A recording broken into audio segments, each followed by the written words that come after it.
আমি ভাবতেই পারছি না এই পুরনো ক্যাবিনেটটা দিয়ে আমি কি বানিয়ে ফেললাম। শাশুড়ি মা যখন তার পুরনো আসবাবটি ফেলতে নারাজ, বাড়িতে অশান্তি না বাড়িয়ে বানিয়েই ফেললাম পুরনো আসবাবটিকে আবার নতুন। আলমারির কাঁচ দুটো ভেঙে যাওয়ায় বরমশাইকে কাজে লাগিয়ে কাঁচ দুটো সাবধানে খুলিয়ে নিলাম।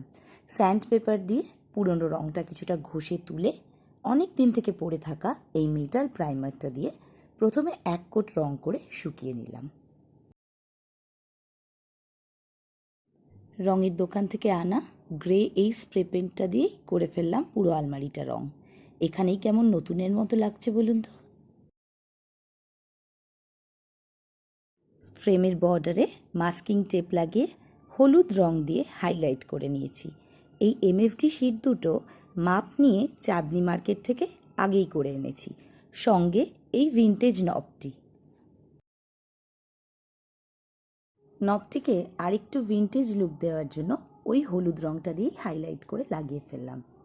এবারে ওই এমডিএফ শিট দুটোকে আলমারির ফ্রেমে প্লেস করতেই ব্যাস ঠাকুরের নতুন ক্যাবিনেট। দেখে শাশুড়ি বর দুজনেই খুশি। বলুন তো আইডিয়াটা কেমন লাগলো?